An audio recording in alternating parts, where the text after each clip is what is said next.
Hi guys, welcome back to my YouTube channel that is Swapna's tutorial. So ನೀವೇನೇ ನನ್ನ ಚಾನಲ್ಗೆ subscribe ಆಗಿಲ್ಲ ಅಂದರೆ ಪ್ಲೀಸ್ ಸಬ್ಸ್ಕ್ರೈಬ್ ಆಗಿ, ವೀಡಿಯೋಸ್ನ ಲೈಕ್ ಮಾಡಿ, ಶೇರ್ ಮಾಡಿ, ಹಾಗೆ ಕಮೆಂಟ್ ಮಾಡಿ. ಸೊ ಈ ಒಂದು ವಿಡಿಯೋದಲ್ಲಿ ನಾನು 4th ಸೆಮ್ BCom ಅವರ ಒಂದು ಇಂಗ್ಲೀಷ್ ಗ್ರಾಮರ್ ಏನಿದೆಯಲ್ಲ, ಕಂಪ್ಲೀಟ್ ಇಂಗ್ಲೀಷ್ ಗ್ರಾಮರ್ನ ಈ ಒಂದು ವಿಡಿಯೋದಲ್ಲಿ ಎಕ್ಸ್ಪ್ಲೈನ್ ಮಾಡ್ತಾ ಹೋಗ್ತೀನಿ. ಓಕೆನಾ? ಸೊ ನೋಡಿ, ಇಲ್ಲಿ 3 ಟೈಪ್ಸ್ ಆಫ್ ಗ್ರಾಮರ್ ಇದೆ. ಓಕೆನಾ? English grammar 4th sem BCom ಅವ್ರಿಗೆ 3 ಟೈಪ್ಸ್ ಇದೆ. ಒಂದು ಬಂದುಬಿಟ್ಟು ಎಡಿಟಿಂಗ್ ಆ್ಯಂಡ್ ಪ್ರೂಫ್ ರೈಟಿಂಗ್ ಅಂತ ಹೇಳಿದೆ, ಇದು ಬಂದುಬಿಟ್ಟು 10 ಮಾರ್ಕ್ಸ್ಗೆ. ಓಕೆನಾ? ಸೆಕೆಂಡ್ ಒನ್ ಯಾವುದಿದೆ, ಟೆಕ್ನಿಕಲ್ ರಿಪೋರ್ಟ್ ರೈಟಿಂಗ್ ಅಂತ ಹೇಳಿದೆ, ಇದು ಕೂಡ 10 ಮಾರ್ಕ್ಸ್ಗೆ. ಇನ್ನು ಲಾಸ್ಟ್ ಒನ್ ಬಂದುಬಿಟ್ಟು ಸಾಫ್ಟ್ ಸ್ಕಿಲ್ಸ್, ಇದು ಕೂಡ 10 ಮಾರ್ಕ್ಸ್ಗೆ. ನಿಮಗೆ ಟೋಟಲ್ 30 ಮಾರ್ಕ್ಸ್ ಬಂದುಬಿಟ್ಟು ಕಂಪ್ಲೀಟ್ ಗ್ರಾಮರೆಲ್ಲ ಸಿಗುತ್ತೆ. ಓಕೆನಾ? ಸೊ ಇದು ಕಂಪ್ಲೀಟ್ ಈಸಿ. ಓಕೆನಾ? ಈಸಿ ಅಂದರೆ ನಿಮಗೆ ಆರಾಮ್ಸೆ ಒಂದು ಕಂಪ್ಯಾರಿಟಿವ್ಲಿ ಈಸಿಯಾಗಿ ಕ್ರ್ಯಾಕ್ ಮಾಡಿ 10 ಮಾರ್ಕ್ಸ್ ಗೇನ್ ಮಾಡ್ಬೋದು.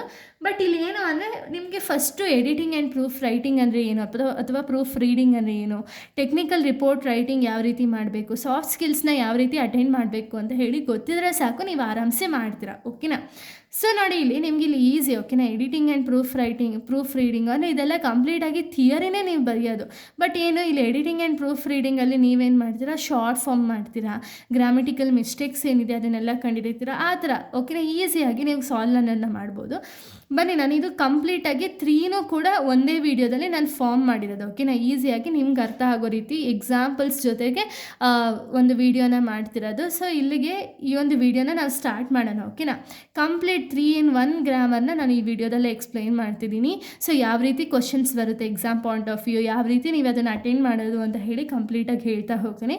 ಈಗ ಫಸ್ಟ್ ನಾವು ಎಡಿಟಿಂಗ್ ಆ್ಯಂಡ್ ಪ್ರೂಫ್ ರೀಡಿಂಗ್ ಬಗ್ಗೆ ನೋಡೋಣ. ಓಕೆನಾ? ಇದು 10 ಮಾರ್ಕ್ಸಿಗಿರುವಂಥ ಒಂದು ನಿಮಗೆ ಗ್ರಾಮರ್. ಓಕೆನಾ? First editing and proof reading ಅಂತ ಹೇಳಿ ಕೊಟ್ಟಿದ್ದಾರೆ. ಏನು ಎಡಿಟಿಂಗ್ ಅಂದರೆ ಏನು, ಪ್ರೂಫ್ ರೀಡಿಂಗ್ ಅಂದರೆ ಏನು ಅಂತ ಹೇಳಿ ಫಸ್ಟ್ ತಿಳ್ಕೊಳ್ಳೋಣ. ಓಕೆನಾ? ಎಡಿಟಿಂಗ್ ಅಂದರೆ ಏನು ಅಂದರೆ, it means removing unnecessary content to ensure proper tone and style. ಅಂದರೆ ಏನು, ಅನ್ನೆಸೆಸರಿ ಕಂಟೆಂಟ್, ಬೇಡವಾಗಿರುವಂಥ ಕಂಟೆಂಟ್ನ ರಿಮೂವ್ ಮಾಡಬೇಕು. ಯಾಕೆ ರಿಮೂವ್ ಮಾಡಬೇಕು? ಇವಾಗ ಓದಬೇಕಾದ್ರೆ ನಮಗೆ ಒಂದು ಫ್ಲೋ ಇದ್ದರೆ ಓಕೆ, ನಾವು ಓದೋದಕ್ಕೆ ಇಷ್ಟಪಡ್ತೀವಿ. ಬಟ್ ಫ್ಲೋ ಇಲ್ಲ, ಅಲ್ಲಿ ಏನೇನೋ ಮಿಸ್ಟೇಕ್ಸ್ ಇರುತ್ತೆ, ಅಥವಾ ಬೇಡ ಅನ್ನೋ ಕಂಟೆಂಟ್ ಇರುತ್ತೆ, ಅದನ್ನೆಲ್ಲ ರಿಮೂವ್ ಮಾಡಿದ್ರೆ ಅಲ್ವಾ ಓದೋರಿಗೆ ಒಂದು ಕ್ಯೂರಿಯಾಸಿಟಿ ಅನ್ನೋದಿರೋದು. ಸೊ ಅದಕ್ಕೆ ನಾವು ಎಡಿಟಿಂಗ್ ಅನ್ನೋದನ್ನ ಮಾಡ್ತೀವಿ. ಯಾಕೆ? ಪ್ರಾಪರ್ ಟೋನು ಮತ್ತು ಸ್ಟೈಲ್ ಅನ್ನೋದನ್ನ ಇರೋದಕ್ಕೆ ಎಡಿಟಿಂಗ್ ಅನ್ನೋದನ್ನ ಮಾಡ್ತೀವಿ. ಓಕೆನಾ? ಅನ್ನೆಸೆಸರಿ ಕಂಟೆಂಟ್ ಏನಿರುತ್ತಲ್ಲ ಅದನ್ನು ರಿಮೂವ್ ಮಾಡ್ತೀವಿ, ಅದನ್ನು ನಾವು ಎಡಿಟಿಂಗ್ ಅಂತೀವಿ.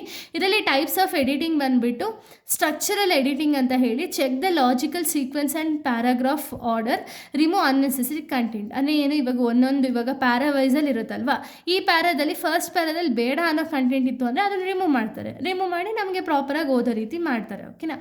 ಲೈನ್ ಎಡಿಟಿಂಗ್ ಅಂದರೆ ಏನು, ಒಂದು ರೀಡರ್ಸ್ ಓದಬೇಕಾದ್ರೆ ಒಂದು ಕ್ಲಾರಿಟಿನ ಇಂಪ್ರೂವ್ ಮಾಡೋದಕ್ಕೆ ಲೈನ್ ಎಡಿಟಿಂಗ್ನ ಮಾಡ್ತಾರೆ. ಅಂದರೆ ಒಂದೊಂದು ಲೈನ್ನ ಚೆಕ್ ಮಾಡಿ ಅಲ್ಲೇ ಏನಾದರೂ ಎಡಿಟಿಂಗ್ ನೆಸೆಸರಿ ಇದೆಯಾ ಅಂತ ಹೇಳಿ ಎಡಿಟಿಂಗ್ ಮಾಡಿದ್ರೆ ಅದನ್ನು ಲೈನ್ ಎಡಿಟಿಂಗ್ ಅಂತೀವಿ. ಇನ್ನು ನೆಕ್ಸ್ಟ್ ಕಾಪಿ ಎಡಿಟಿಂಗ್ ಅಂದರೆ ಏನು ಅಂದರೆ, ಗ್ರಾಮೆಟಿಕಲ್ ಮಿಸ್ಟೇಕ್ಸ್, ಸ್ಪೆಲ್ಲಿಂಗ್ಸು, ಪಂಚುಯೇಷನ್ ಎಲ್ಲ ಕರೆಕ್ಟ್ ಮಾಡ್ತಾರೆ. ಓಕೆನಾ? ಸೊ ನಿಮಗೆ ಡೌಟ್ ಬರುತ್ತೆ, ಇದು ಗ್ರಾಮರಲ್ಲಿ ಇದೆ. ಓಕೆನಾ? ಎಡಿಟಿಂಗ್ ಆ್ಯಂಡ್ ಪ್ರೂಫ್ ರೀಡಿಂಗ್ ಗ್ರಾಮರಲ್ಲಿ ಇದೆ, ಬಟ್ ನಾನು ಎಕ್ಸಾಂಪಲ್ಸ್ನ ಎಕ್ಸ್ಪ್ಲೈನ್ ಮಾಡಿದಂಗೆ ಥಿಯರಿ ಯಾಕೆ ಎಕ್ಸ್ಪ್ಲೈನ್ ಮಾಡ್ತಿದ್ದೀನಿ ಅಂತ ಹೇಳಿ ನಿಮಗೆ ಡೌಟ್ ಬಂತು ಅಂದರೆ, ಥಿಯರಿ ಯಾಕೆ ನಾನು ಯೂಶ್ವಲಿ ಎಕ್ಸ್ಪ್ಲೈನ್ ಮಾಡ್ತಿರೋದು ಅಂದರೆ, ಇಲ್ಲಿ ನಿಮಗೆ ಎಡಿಟಿಂಗು ಪ್ರೂಫ್ ರೀಡಿಂಗ್ ಏನು ಅಂತ ಹೇಳಿ ಗೊತ್ತಾದರೆ ಇದನ್ನು ಸಾಲ್ವ್ ಮಾಡೋದಕ್ಕಾಗುತ್ತಲ್ವಾ. ಇಲ್ಲ ಅಂದರೆ ನಿಮ್ಗೆ ಏನು ಗ್ರಾಮರ್ ಏನು ಕೊಟ್ಟಿರ್ತಾರಲ್ಲ ಅದನ್ನು ಸಾಲ್ವ್ ಮಾಡೋದಕ್ಕಾಗಲ್ಲ. ಒಂದು ಸರಿ ಜಸ್ಟ್ ಬ್ರೀಫ್ ಅಷ್ಟೇ. ಓಕೆನಾ? ಎಡಿಟಿಂಗ್ ಅಂದರೆ ಏನು, ಪ್ರೂಫ್ ರೀಡಿಂಗ್ ಅಂದರೆ ಏನು ಅಂತ ಹೇಳಿ ಜಸ್ಟ್ ಬ್ರೀಫ್ ನೋಡ್ತಾ ಹೋಗೋಣ. ಓಕೆನಾ? ನೆಕ್ಸ್ಟು ಪ್ರೂಫ್ ರೀಡಿಂಗ್ ಅಂದರೆ ಏನು ಅಂದರೆ, final stage before the submission of spellings and mistakes. ಅಂದರೆ ಏನು, ಇದು ಬಂದುಬಿಟ್ಟು ಫೈನಲ್ ಸ್ಟೇಜ್. ಓಕೆನಾ? ಅಂದರೆ ಏನು, ಇವಾಗ ನಾವು ಯಾವುದೋ ಒಂದು ಬುಕ್ನ ಏನೋ ನಾನು ಮಾಡಿದ್ದೀನಿ, ಅಥವಾ ಬುಕ್ಕಲ್ಲಿ ನಾನೆಲ್ಲ ಕಂಪ್ಲೀಟಾಗಿ ಬರೆದಿದ್ದೀನಿ ಅಂತ ಹೇಳಿ ಕೊಟ್ಟರು ಅಂದರೆ, ಅದು ಪಬ್ಲಿಕೇಶನ್ ಆಗೋಕ್ಕೂ ಮುಂಚೆ ಒಂದು ಫೈನಲ್ ಆಗಿ ಚೆಕ್ ಮಾಡ್ತಾರಲ್ಲ, ಅದನ್ನು ನಾವು ಪ್ರೂಫ್ ರೀಡಿಂಗ್ ಅಂತ ಹೇಳಿ ಕರಿತೀವಿ. ಓಕೆನಾ? ಇನ್ನು ನೆಕ್ಸ್ಟ್ ನೋಡೋದಾದರೆ ನೋಡಿ, ಪ್ರೂಫ್ ರೀಡಿಂಗಿಗೆ ಏನೇನೆಲ್ಲ ಟೆಕ್ನಿಕ್ಸ್ ಇದೆ ಅಂತ ಹೇಳಿ ನೋಡೋದಾದರೆ, ಇವಾಗ ಪ್ರೂಫ್ ರೀಡಿಂಗ್ ಅಂದರೆ ಏನು, ನಾನು ಆಗಲೇ ಹೇಳ್ದಂಗೆ ಪಬ್ಲಿಕೇಶನ್ ಆಗೋಕ್ಕೂ ಮುಂಚೆ ಎರರ್ಸು, ಮಿಸ್ಟೇಕ್ಸ್ ಏನಿದೆಯಲ್ಲ ಅದನ್ನು ಫೈಂಡ್ ಔಟ್ ಮಾಡೋದು ಪ್ರೂಫ್ ರೀಡಿಂಗ್ ಅಲ್ವಾ.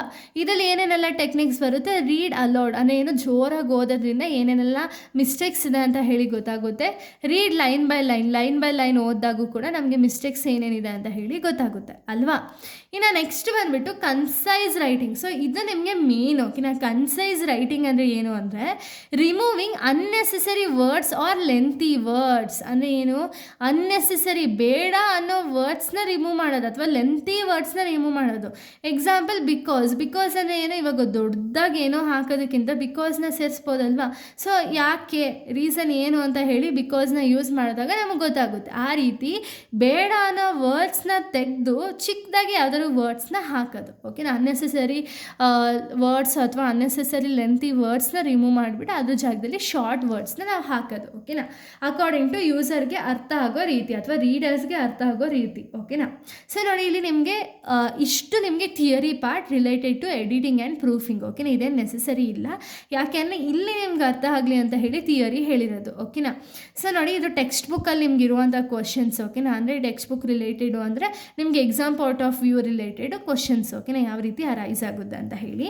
ಸೊ ನೋಡಿ ಗ್ರಾಮರಲ್ಲಿ ಈ ರೀತಿ ಕೊಡ್ತಾರೆ, rewrite the following sentences to make it concise, professional and direct. ಅಂದರೆ ಏನು, ಇಲ್ಲಿ ನಿಮಗೊಂದು 5 ಇನ್ಫಾರ್ಮೇಷನ್ನ ಕೊಟ್ಟಿರ್ತಾರೆ. ಓಕೆನಾ, ಅಥವಾ ಇದು ನಿಮಗೆ 10 ಮಾರ್ಕ್ಸು ಕೇಳುವಂಥದ್ದಲ್ವಾ. ಎಕ್ಸಾಂಪಲ್ ಬರೀ ಇದನ್ನೇ 5 ಮಾರ್ಕ್ಸು ಕೇಳ್ತಾರೆ. ಇಲ್ಲ ಅಂದರೆ ಇಮೇಲ್ ರೈಟಿಂಗ್ ಅಥವಾ ಇಮೇಲ್ ಡ್ರಾಫ್ಟ್ ಅನ್ನೋದಿದೆ, ನೆಕ್ಸ್ಟಲ್ಲಿ ನಾನು ಹೇಳ್ತೀನಿ, ಅದನ್ನು 5 ಮಾರ್ಕ್ಸ್ಗೆ ಇದನ್ನು 5 ಮಾರ್ಕ್ಸು ಕೇಳುವಂಥ ಚಾನ್ಸಸ್ ಕೂಡ ಇರುತ್ತೆ. ಓಕೆನಾ, ಅಥವಾ ಇದೇ 10 ಮಾರ್ಕ್ಸ್ಗೆ ಇದೇ 10 ಮಾರ್ಕ್ಸು ಕೇಳುವಂಥ ಚಾನ್ಸಸ್ಗಳಿರುತ್ತೆ. ಆ್ಯಸ್ ಇಟ್ ಈಸ್ ಅವ್ರು ಯಾವುದು ಆರ್ಡರ್ ಬೇಸಿಸ್ ಮೇಲೆ ಕೊಡ್ತಾರೋ ಆ ಬೇಸಿಸ್ ಮೇಲೆ. ಸೊ ನೋಡಿ ಇಲ್ಲಿ ನಮಗೊಂದು ಸೆಂಟೆನ್ಸ್ನ ಕೊಟ್ಟಿರ್ತಾರೆ. ಈ ಸೆಂಟೆನ್ಸ್ನ ನಾವು ಕನ್ಸೈಸ್ ಮಾಡಬೇಕಂದ್ರೆ ಏನು, ಅನ್ನೆಸೆಸರಿ ವರ್ಡ್ಸ್ನ ರಿಮೂವ್ ಮಾಡಿ ಬೇಕಾಗಿರೋ ವರ್ಡ್ಸ್ನ ಮಾತ್ರ ಇಡಬೇಕು. ಓಕೆನಾ, ಸೊ ನೋಡಿ ಇಲ್ಲಿದೆ ನೋಡಿ, ನಿಮ್ಗೆ ಇದು ಕ್ವಶನ್ ಓದಿದ್ರೆ ಸಾಕು ನಿಮಗೆ ಗೊತ್ತಾಗುತ್ತೆ, ನೀವೇ ನನಗೆ ಆನ್ಸರ್ ಹೇಳ್ತೀರಾ. ಓಕೆನಾ, ಸೊ ನೋಡಿ, due to the fact that we are experiencing technical difficulties in the system will be shut down for short period of time. ಅಂದರೆ ಏನು, ಇಲ್ಲೇನು ಹೇಳ್ತಿರೋದು ಅಂದರೆ due to some technical difficulties in the ಸಿಸ್ಟಮ್ನ down ಮಾಡ್ತೀವಿ ಸ್ವಲ್ಪ ಟೈಮ್ವರೆಗೂ ಅಂತ ಹೇಳಿರೋದು. ಓಕೆನಾ, ಇದನ್ನ 1 2 3 4 5 ಲೈನ್ಸಲ್ಲಿ ಹೇಳಿದ್ದಾರೆ. ಓಕೆನಾ, ಇದನ್ನು ನಾವು ಕನ್ಸೈಸ್ ಮಾಡಬೇಕು. ಕನ್ಸೈಸ್ ಅಂದರೆ ಏನು, ಬೇಡ ಅನ್ನೋ ವರ್ಡ್ಸ್ ಅಥವಾ ಲೆಂತಿ ವರ್ಡ್ಸ್ನ ರಿಮೂವ್ ಮಾಡಿ ಯೂಸರ್ಗೆ ಅರ್ಥ ಆಗೋ ರೀತಿ ನಾವು ವರ್ಡ್ಸ್ ಅನ್ನೋದನ್ನ, ಸೆಂಟೆನ್ಸಸ್ ಅನ್ನೋದನ್ನ ಫಾರ್ಮ್ ಮಾಡಬೇಕು. ಓಕೆನಾ, ಸೊ ನೋಡಿ ಇದನ್ನೇ ನಾನು ಚಿಕ್ಕದಾಗಿ ಬರೆಯಿದ್ರೆ ಏನಾಗುತ್ತೆ, the system is temporarily down for maintenance. ಅಂದರೆ ಏನು, ಟೆಕ್ನಿಕಲ್ ಇಶ್ಯೂ ಅಂತ ಹೇಳಿ ಇಷ್ಟೊಂದು ಉದ್ದ ಬರೆಯೋದಕ್ಕಿಂತ ಸಿಸ್ಟಮು ಯಾವುದೋ ಒಂದು ಟೆಂಪ್ರವರಿ ಡೌನ್ ಆಗಿದೆ, ಫಾರ್ ಮೇಂಟೆನೆನ್ಸ್ಗೋಸ್ಕರ ಟೆಂಪ್ರವರ್ಲಿ ಇವಾಗ ಶಟ್ ಡೌನ್ ಮಾಡ್ತಿದ್ದೀವಿ ಅಂತ ಹೇಳಿ ಅರ್ಥ ಅಲ್ವಾ. ಇಷ್ಟೇ ಕನ್ಸೈಸ್. ಇಲ್ಲಿ ಏನು ದೊಡ್ಡದಾಗಿರುತ್ತಲ್ಲ ಅದನ್ನು ನೀವು ಚಿಕ್ಕದಾಗಿ ಬರೀತೀರಾ. ಓಕೆನಾ, ಇನ್ನು ಸೆಕೆಂಡ್ ನಾನು ನೋಡಿ, if you want you can reach out to me if there is anything that is unclear or if you need more details. ಅಂದರೆ ಏನು, ನೀವು ಏನಾದ್ರು ಬೇಕು, ಡೀಟೇಲ್ಸ್ ಏನಾದ್ರು ಬೇಕು ಅಂದರೆ ನನಗೆ ಹೇಳಿ, ಅನ್ಕ್ಲಿಯರ್ ಅಥವಾ ಏನು ಕರೆಕ್ಟಾಗಿ ಗೊತ್ತಾಗಲಿಲ್ಲ ಅಂದರೆ ನನಗೆ ಹೇಳಿ ಅಂತ ಇಲ್ಲಿ ಹೇಳ್ತಿರೋದು. ಅದನ್ನು ನಾವು ಇಷ್ಟು ಉದ್ದ ಬರೆಯೋದಕ್ಕಿಂತ ನಾವೇನು ಮಾಡ್ಬೋದು, please let me know if you have any questions. ಅಂದರೆ ಏನೋ ಕ್ವಶನ್ಸ್ ಅಂದರೆ ಏನು, ಅನ್ಕ್ಲಿಯರ್ ಡೌಟ್ಸ್ ಅಂತ ಇದೆ ಅರ್ಥ ಅಲ್ವಾ. ಸೊ ಅದನ್ನೇ ನಾವು ಚಿಕ್ಕದಾಗಿ ಬರೆದಿದ್ದೀವಿ ಅಷ್ಟೇ. ಓಕೆನಾ, ಇನ್ನು ನೆಕ್ಸ್ಟ್ ನೋಡೋದಾದರೆ, this is a reminder that really need you to sign to a contract that we sent over the last Tuesday. ಅಂದರೆ ಏನು, ಇದೊಂದು ರಿಮೈಂಡರ್, ಸೈನ್ ಮಾಡಬೇಕು ಒಂದು ಕಾಂಟ್ರಾಕ್ಟ್ಗೆ. ಟ್ಯೂಸ್ಡೇ ಏನಿದೆಯಲ್ಲ, ಲಾಸ್ಟ್ ಟ್ಯೂಸ್ಡೇ ಕಳಿಸಿರೋ ಕಾಂಟ್ರಾಕ್ಟ್ಗೆ ಸೈನ್ ಮಾಡಿ ಅಂತ ಹೇಳ್ತಿರೋದು. ಅದನ್ನು ಶಾರ್ಟ್ ಫಾರ್ಮ್ ಮಾಡೋದು ಅಥವಾ ಅನ್ನೆಸೆಸರಿ ವರ್ಡ್ಸ್ನ ರಿಮೂವ್ ಮಾಡಿದಾಗ ಏನಾಗುತ್ತೆ, please sign and return the contract sent last Tuesday. ಅಂದರೆ ಏನು, ಇಲ್ಲಿ ಯಾವುದೇ ರೀತಿಯ ಸೆಂಟೆನ್ಸಸಲ್ಲಿ ಚೇಂಜ್ ಇರಲ್ಲ. ಓಕೆನಾ, ಯಾವುದೇ ರೀತಿ ಗ್ರಾಮೆಟಿಕಲಿ ಸ್ಪೆಲ್ಲಿಂಗ್ ಮಿಸ್ಟೇಕ್ಸ್ ಇರೋಲ್ಲ. ಬಟ್ ಏನು, ಇಷ್ಟುದ್ದ ಹೇಳೋದನ್ನ ಶಾರ್ಟ್ ಫಾರ್ಮಲ್ಲಿ ಹೇಳ್ತಾರೆ, ಆದರೆ ಅರ್ಥ ಆಗೋ ರೀತಿ. ಓಕೆನಾ, ಇದಿಷ್ಟೇ. ಇದ್ರ ಜೊತೆಗೆ ಇಲ್ಲಿ ಇಮೇಲ್ ಡ್ರಾಫ್ಟ್ ಅಂತ ಹೇಳಿ ಇದೆ. ಓಕೆನಾ, ಇಮೇಲಲ್ಲಿರುವಂಥ ಮಿಸ್ಟೇಕ್ಸ್ನ ಫೈಂಡ್ ಔಟ್ ಮಾಡೋದು. ಓಕೆನಾ, ಇದು first exercise related to editing and proofing. ಓಕೆನಾ, ಇನ್ನು ನೆಕ್ಸ್ಟ್ ನಾವು ನೋಡೋದಾದ್ರೆ, ಸೊ ನೋಡಿ, ಎಡಿಟಿಂಗ್ ಆ್ಯಂಡ್ ಪ್ರೂಫಿಂಗಲ್ಲೇ, ಪ್ರೂಫ್ ರೀಡಿಂಗಲ್ಲೇ ಇನ್ನೊಂದಿದೆ. Read the following email drafted email, it contains 5 errors, identify and correct them ಅಂತ ಹೇಳಿದ್ದಾರೆ. ಅಂದರೆ ಏನು, ಈ ಇಮೇಲ್ನ ನೀವು ನೋಡಿ 5 ಮಿಸ್ಟೇಕ್ಸ್ ಇರುತ್ತೆ. ಓಕೆನಾ, 5 ಗ್ರಾಮೆಟಿಕಲಿ ಮಿಸ್ಟೇಕ್ಸ್ ಇರುತ್ತೆ. ಇದನ್ನು ನೀವು ಫೈಂಡ್ ಔಟ್ ಮಾಡಿ ಅದನ್ನೇ ಇಮೇಲ್ನ ರೀರೈಟ್ ಮಾಡಬೇಕು. ಓಕೆನಾ, ಇಷ್ಟೇ. ಬಟ್ ಏನು, ರೀರೈಟ್ ಮಾಡಬೇಕಾದ್ರೆ ಅಂಡರ್ಲೈನ್ ಅನ್ನೋದು ಕಂಪಲ್ಸರಿ ಮರಿಬೇಡಿ. ಓಕೆನಾ, ಅಂಡರ್ಲೈನ್ ಅನ್ನೋದು ಕಂಪಲ್ಸರಿ ಮಾಡಲೇಬೇಕು. ಆ್ಯಂಡ್ ಆ್ಯಸ್ ಇಟ್ ಈಸ್ ಇಲ್ಲಿ ಏನಿದೆಯೋ ಆಫ್ಟರ್ ಕರೆಕ್ಷನ್ನ ಬರೀಬೇಕು. ಓಕೆನಾ, ಸೊ ನೋಡಿ ಇಲ್ಲಿ ಇಮೇಲ್ ಡ್ರಾಫ್ಟ್ನ ನೋಡೋಣ. ಇದು ಕೂಡ 10 ಮಾರ್ಕ್ಸ್. ಅಂದರೆ ಯಾವುದ್ರನ್ನು ಯಾವ ರೀತಿ ಕೇಳ್ತಾರೆ ಗೊತ್ತಿಲ್ಲ. ಇದು 5 ಮಾರ್ಕ್ಸು ಕೇಳ್ಬೋದು, ಅದನ್ನು 5 ಮಾರ್ಕ್ಸು ಕೇಳ್ಬೋದು. ಓಕೆನಾ, ಈ ರೀತಿ. ಅಥವಾ ಅವ್ರಿಗೆ ಯಾವ ರೀತಿ ಅನಿಸುತ್ತೋ ಆ ರೀತಿ ಮಾಡ್ಬೋದು. ಓಕೆನಾ, ಬಿಕಾಸ್ ಇದು ಪ್ರೂಫ್ ರೀಡಿಂಗ್ ಮತ್ತು ಎಡಿಟಿಂಗ್ 10 ಮಾರ್ಕ್ಸ್ ಇರೋ ರೀಸನಿಂದ ಯಾವುದನ್ನು ಯಾವ ರೀತಿ ಡಿಸ್ಟ್ರಿಬ್ಯೂಟ್ ಮಾಡ್ತಾರೆ ಅಂತ ಹೇಳಿ ಗೊತ್ತಿಲ್ಲ. ಓಕೆನಾ, ಇಮೇಲ್ ಡ್ರಾಫ್ಟಲ್ಲಿ ನಿಮಗೆ ಸಬ್ಜೆಕ್ಟ್ ಕೊಟ್ಟಿದ್ದಾರೆ ಮೀಟಿಂಗ್ ರಿಗಾರ್ಡಿಂಗ್ ಟು ಪ್ರಾಜೆಕ್ಟ್ ಅಂತ ಹೇಳಿ. Dear sir, I am writing this email to inform you that the meeting are scheduled on 15th June at 10 a.m. All the employees is requested to attend the meeting. Please bring their reports and submit it before the meeting starts. Kindly confirm your attendance. Thank you, ಸ್ವಪ್ನ ಅಂತ ಇಲ್ಲಿ ಹೇಳಿದ್ದಾರೆ. ಓಕೆನಾ, ಅಂದರೆ ಏನೋ meeting schedule ಆಗ್ತಿದೆಯಲ್ಲ ಆ basis ಮೇಲೆ ಹೇಳಿದ್ದಾರೆ. ಇಲ್ಲಿ ನೀವು ಓದಿದ ತಕ್ಷಣ ಅಯ್ಯೋ ಏನು ಗ್ರಾಮೆಟಿಕಲಿ ಮಿಸ್ಟೇಕ್ ಇಲ್ಲ ಅಂತ ಹೇಳಿ ಅಂದ್ಕೋಬೋದು, ಬಟ್ ಒಂದೊಂದು ಲೈನ್ ಕೂಡ ನೀವು ಓದಿ. ಓಕೆನಾ, ಸೊ ನೋಡಿ, I am writing this email to inform you that, ಇಲ್ಲಿವರೆಗೂ ಏನೋ ಮಿಸ್ಟೇಕ್ ಇಲ್ಲ ಅಲ್ವಾ, ಏನೋ ಒಂದು ಇನ್ಫಾರ್ಮ್ ಮಾಡೋದಕ್ಕೆ ಈ ಇಮೇಲ್ನ ಬರೀತಿರೋದು. ಓಕೆನಾ, ದ ಮೀಟಿಂಗ್ ಆರ್ ಶೆಡ್ಯೂಲ್ಡ್ ಅಂತ ಕೊಟ್ಟಿದ್ದಾರೆ. ಆರ್ ಇಲ್ಲಿ ನೆಸಸರಿ ಇದೆಯಾ? ಮೀಟಿಂಗ್ ಇಸ್ ಅಂತ ಬರಬೇಕಲ್ಲ, ಇಸ್ ಬದಲು ಏನು ಕೊಟ್ಟಿದ್ದಾರೆ? Are scheduled. ಅಂದರೆ ಎಷ್ಟೊಂದು ಮೀಟಿಂಗ್ಸ್ ಅಲ್ಲ, ಒಂದೇ ಮೀಟಿಂಗು ಶೆಡ್ಯೂಲ್ ಆಗ್ತಿದೆ. ಓಕೆನಾ, on 15th June at 10 o'clock AM, ಇಲ್ಲಿವರೆಗೂ ಪ್ರಾಪರ್ ಆಗಿದೆ. ಓಕೆನಾ, ಆಲ್ ದ ಎಂಪ್ಲಾಯೀಸ್ ಇಸ್ ಅಂತ ಹೇಳಿದ್ದಾರೆ. ಇಸ್ ಅಂದರೆ ಒಬ್ರಿಗ ಇಲ್ಲ, ಆರ್ ಬರಬೇಕಲ್ವಾ. ಆಲ್ ದ ಎಂಪ್ಲಾಯೀಸ್ ಆರ್, ಎಲ್ಲರೂ ಕೂಡ ಅಲ್ವಾ. So requested to attend the meeting, please bring their report ಅಲ್ಲ, ಇಲ್ಲಿ THEIR ಬರಬೇಕು. ಓಕೆನಾ, their report and submit it before the meeting starts. ಓಕೆನಾ, ಬಿಫೋರ್ ದ ಮೀಟಿಂಗ್ ಸ್ಟಾರ್ಟ್ಸ್ ಅಂದರೆ ಏನು? ಸಬ್ಮಿಟ್ ಇಟ್ ಅಂತ ಕೊಟ್ಟಿದ್ದಾರೆ. ಇಟ್ ನೆಸಸರಿ ಇತ್ತಾ? ಸಬ್ಮಿಟ್ ದಮ್ ಅಲ್ವಾ, ಎಲ್ಲ ಎಷ್ಟೊಂದು ಜನ ಎಂಪ್ಲಾಯೀಸ್ ಇರ್ತಾರೆ. So submit them before the meeting starts. Kindly confirm your attendance thanking you. ಓಕೆನಾ, ಇಲ್ಲಿ ಈ ಥರ 5 ಮಿಸ್ಟೇಕ್ಸ್ನ ಕೊಟ್ಟಿದ್ದಾರೆ, ಬಟ್ ಇಲ್ಲಿ 4 ಮಿಸ್ಟೇಕ್ಸ್ನ ನಾನು ಹೇಳಿರೋದು ಅಷ್ಟೇ. ಓಕೆನಾ, ಸೊ ನೋಡಿ, ಈ ರೀತಿ ನಿಮ್ಗೆ ಅಲ್ಲಿ ಮಿಸ್ಟೇಕ್ಸ್ ಎಷ್ಟಿದೆ ಅಂತ ಹೇಳಿ ತಿಳ್ಕೊಂಡು ಕ್ವಶನ್ ನೋಡಿ, ಇಲ್ಲಿ 5 ಎರರ್ಸು, ಬಟ್ ನಾನು ಇಲ್ಲಿ ಕೊಟ್ಟಿರೋದು 4 ಎರರ್ಸು. ಬಟ್ ನೀವು ಪ್ರಾಪರಾಗಿ ಅರ್ಥ ಮಾಡ್ಕೊಂಡು ಮಾಡಬೇಕು. ಓಕೆನಾ, ಸೊ ನೋಡಿ, ಆ್ಯಸ್ ಇಟ್ ಈಸ್ ಇಲ್ಲಿ ರೀರೈಟ್ ಮಾಡೋಣ. Subject meeting regarding the project. Dear sir, ಇಲ್ಲ ನಾನು ಏನು ಅಂಡರ್ಲೈನ್ ಮಾಡಿದ್ದೀನಲ್ಲ ಅದು ರೀಪ್ಲೇಸ್ ಮಾಡಿಕೊಂಡು ಇಲ್ಲಿ ಮತ್ತೆ ರೀಪ್ಲೇಸ್ ಮಾಡಿದ್ಮೇಲೂ ಕೂಡ ಅಂಡರ್ಲೈನ್ ಮಾಡಬೇಕು. ಓಕೆನಾ, I am writing this email to inform you that the meeting is scheduled on 15th June at 10 a.m. All the employees are requested to attend the meeting. Please bring their report and submit them before the meeting starts. Kindly confirm your attendance. Thanking you, ಸ್ವಪ್ನ ಅಂತ ಹೇಳಿ ಹಾಕಿದ್ದೀನಿ. Okay, ಇಷ್ಟೇ. ಈ ರೀತಿ rewrite ಮಾಡ್ತೀರಾ. ಇದು first example. Second example ನಾವು ನೋಡೋದಾದರೆ, ಸೊ ನೋಡಿ, ಇದು ಸೆಕೆಂಡ್ ಎಕ್ಸಾಂಪಲ್. ಓಕೆನಾ, ಈ ಸೆಕೆಂಡ್ ಎಕ್ಸಾಂಪಲಲ್ಲಿ ನೋಡಿ, ಇದು ಕೂಡ ಮೇಲ್. ಓಕೆನಾ, ಅಪ್ಲಿಕೇಶನ್ ಫಾರ್ ಲೀವ್ ಅಂತ ಹೇಳಿಕೊಟ್ಟಿದ್ದಾರೆ. ಡಿಯರ್ ಮೇಡಮ್, ಐ ವಾಂಟ್ಸ್ ಅಂದರೆ ಏನಾದ್ರು ಅರ್ಥ ಇದೆಯಾ? ಇಲ್ಲೇ ನಿಮ್ಗೆ ಸ್ಟಾರ್ಟಿಂಗಲ್ಲೇ ಗೊತ್ತಾಗುತ್ತೆ. ಐ ವಾಂಟ್ ಬರಬೇಕಲ್ವಾ. ಸೊ ಇದೊಂದು ಫಸ್ಟ್ ಗ್ರಾಮೆಟಿಕಲ್ ಎರರ್. ಓಕೆನಾ, wants to apply for 3 days leave from 10th July to 12th July. I am suffering with fever ಅಂತ ಹೇಳಿದ್ದಾರೆ. ವಿತ್ ಬರಬಾರ್ದು, ಅಲ್ಲಿ ಫ್ರಮ್ ಫೀವರ್ ಅಂತ ಹೇಳಿ ಮೆನ್ಷನ್ ಮಾಡಬೇಕು. ಓಕೆನಾ, ನಮ್ಗೆ ಇವಾಗ ಓದ್ಬೇಕಾದ್ರೆ ಅರ್ಥ ಆಗುತ್ತೆ ವೆದರ್ ಅದು ತಪ್ಪಿದೆಯಾ ಇಲ್ವಾ ಅಂತ ಹೇಳಿ. ಓಕೆನಾ, fever and the doctor have advised ಅಂತ ಹೇಳಿದರೆ ಹ್ಯಾವ್ ಬರಬಾರ್ದು, ಡಾಕ್ಟರ್ ಹ್ಯಾಡ್ ಬರಬೇಕು, ಅಥವಾ ಡಾಕ್ಟರ್ ಹ್ಯಾಸ್. ಓಕೆನಾ, as advised rest. Kindly grant me leave yours faithfully Swapna ಅಂತ ಹೇಳಿ ಹಾಕಿರೋದು. ಓಕೆನಾ, ಹಾಗೆ ಇಲ್ಲಿ ನೋಡಿ, ಇಲ್ಲಿ ಡೇಸ್ನ ಕೊಟ್ಟಿದ್ದಾರೆ, ಅಪಾಸ್ಟ್ರಫಿ ಎಸ್ ಬರಬೇಕಿತ್ತು, ಬಟ್ ಇಲ್ಲಿ ಕಂಟಿನ್ಯೂಷನ್ ಕೊಟ್ಟಿದ್ದಾರೆ. ಸೊ ಅದಕ್ಕೆ ಇದು ಕೂಡ ಮಿಸ್ಟೇಕ್. ಓಕೆನಾ, ಸೊ ಇದನ್ನು ರೀರೈಟ್ ಮಾಡೋಣ. Subject application for leave. Dear madam, I wants ಇರೋದು ವಾಂಟ್ ಆಗುತ್ತೆ. I want to apply for the 3 days. ಇಲ್ಲಿ ನಾರ್ಮಲಾಗಿ ಡೇಸ್ ಇತ್ತು, ಇಲ್ಲಿ ಅಪಾಸ್ಟ್ರಫಿ ಎಸ್ ಹಾಕಿ ಬರ್ದಿದ್ದೀವಿ. Leave from 10th July to 12th July. I am suffering with, ಇದ್ದಿದ್ದು ಫ್ರಮ್ ಆಗುತ್ತೆ, from fever, and doctor have ಇದ್ದಿದ್ದು ಆ್ಯಸ್ ಆಗುತ್ತೆ, as advise rest. Kindly grant me leave yours faithfully Swapna ಅಂತ ಹೇಳಿ ಹಾಕ್ತೀನಿ. ಓಕೆನಾ, ಇಷ್ಟೇ. ಇದು ಪ್ರೂಫ್ ರೀಡಿಂಗ್ ಮತ್ತು ಎಡಿಟಿಂಗ್ ರಿಲೇಟೆಡ್ ಈ 2 ಎಕ್ಸಸೈಸ್ ಇದೆ. ಓಕೆನಾ, ಇದು ಫಸ್ಟ್ ಗ್ರಾಮರಲ್ಲಿ ನಿಮಗೆ ಇಷ್ಟು ನೀವು ಪ್ರಾಪರಾಗಿ ಗೊತ್ತಾಯಿತು ಅಂದರೆ 10 ಮಾರ್ಕ್ಸ್ ಆರಾಮಾಗಿ ತೊಗೋಬೋದು. ಓಕೆನಾ, ಇನ್ನು ಸೆಕೆಂಡ್ ಒನ್ ಯಾವುದು? Technical report writing. ಓಕೆನಾ, ಇದು ಸೆಕೆಂಡ್ ಒನ್ನು, ಇದು 10 ಮಾರ್ಕ್ಸು ಕೇಳುವಂತಹ ಗ್ರಾಮರ್. ಓಕೆನಾ, ಸೆಕೆಂಡ್ ಒನ್ ನೋಡ್ತಾ ಹೋಗೋಣ ನಾವು. ಸೊ ನೋಡಿ, technical report writing. So technical report writing ಅಥವಾ ಪ್ರಾಜೆಕ್ಟ್ ರಿಪೋರ್ಟ್ ರೈಟಿಂಗ್ ಎರಡೂ ಕೂಡ ಒಂದೇ. ಓಕೆನಾ, ಏನಿದು ಫಸ್ಟ್ ಮೀನಿಂಗ್ ತಿಳ್ಕೊಳ್ಳೋಣ, ಅದಾದಮೇಲೆ ಆ್ಯಸ್ ಇಟ್ ಈಸ್ ನಾವು ಬರೆಯೋದಕ್ಕೆ ಸ್ಟಾರ್ಟ್ ಮಾಡೋಣ. ಓಕೆನಾ, It is a written document that explains the result of the study or a research on a specific topic or a problem. It helps to understand the issues, suggestions and solution. ಅಂದರೆ ಏನು technical report writing ಅಂದರೆ ಏನು ಅಂದರೆ ನಾವು ಇಲ್ಲೊಂದು report right ಮಾಡ್ತೀವಿ. ಓಕೆನಾ, ಅಂದರೆ ಏನು ನಾವು ಆಲ್ರೆಡಿ ಕಂಡುಹಿಡಿದಂತಹ ಒಂದು ಪ್ರಾಬ್ಲಮ್ ಏನಿದೆ, ಸ್ಟಡಿ ಏನಿದೆಯಲ್ಲ ಆ ಸ್ಟಡಿ ಮೇಲೆ ಒಂದು ರಿಪೋರ್ಟ್ ಅನ್ನೋದನ್ನ ಫಾರ್ಮ್ ಮಾಡ್ತೀವಿ. ಓಕೆನಾ, ಇಷ್ಟೇ ಟೆಕ್ನಿಕಲ್ ರಿಪೋರ್ಟ್ ರೈಟಿಂಗ್. ಇದು ನಿಮಗೆ 10 ಮಾರ್ಕ್ಸ್ ಕೇಳ್ತಾರೆ. ಇಲ್ಲಿ ನಿಮಗೆ ಜಸ್ಟ್ ಒಂದು ಕ್ವಶನ್ನೇ 10 ಮಾರ್ಕ್ಸ್ ಕೇಳ್ಬೋದು ಅಥವಾ 2 ಕ್ವಶನ್ಸ್ನ ಕೇಳ್ಬೋದು. ಬಟ್ ಇಲ್ಲಿ ನಿಮಗೆ ಸ್ವಲ್ಪ ಕ್ವಶನ್ಸ್ಗಳು ಕೇಳಿರ್ತಾರೆ. ಓಕೆನಾ, 5 ಕ್ವಶನ್ಸ್ನ ಕೇಳಿರ್ತಾರೆ. ಈಚ್ 2 ಮಾರ್ಕ್ಸ್ ಅಂದ್ರೂ 10 ಮಾರ್ಕ್ಸ್ ಅಲ್ಲೇ ಆಗೋಗುತ್ತೆ. ಓಕೆನಾ, ಈಸಿಯಾಗಿ ಇದು ನೀವು ಬರೀಬೋದು. ಇಲ್ಲಿ ಏನು ಕ್ವಶನ್ ಇದೆಯಲ್ಲ ಅದರ ಬೇಸಿಸ್ ಮೇಲೆ ನೀವು ಪ್ರಾಬ್ಲಮ್ ಅಂದರೆ ಏನು ಕ್ವಶನ್ ಕೊಟ್ಟಿರ್ತಾರಲ್ಲ ಅದಕ್ಕೆ ಆನ್ಸರ್ ಬರೀತಾ ಹೋಗ್ತೀರಾ.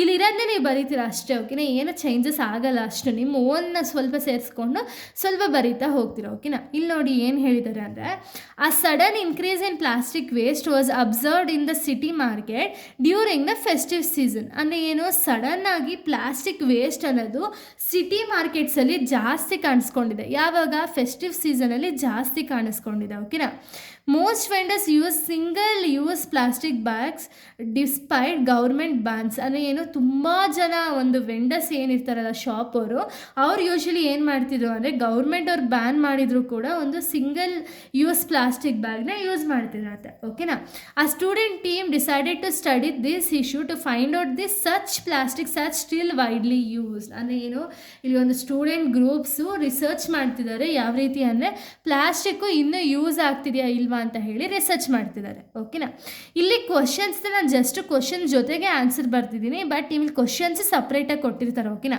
ಕ್ವಶನ್ 1 2 3 4 5 ಅಂತ ಹೇಳಿ 5 ಕ್ವಶನ್ಸ್ನ ಕೊಟ್ಟಿರ್ತಾರೆ. ಅದಕ್ಕೆ ನೀವು ಆನ್ಸರ್ ಬರೀಬೇಕಷ್ಟೆ. ಓಕೆನಾ, ಇಲ್ಲಿ ಏನಿದೆಯಲ್ಲ ಆ ಒಂದು ಪ್ರಾಬ್ಲಮ್ ಬೇಸಿಸ್ ಮೇಲೆ ನೀವು ಆನ್ಸರ್ ಬರೀತಾ ಹೋಗ್ತೀರಾ.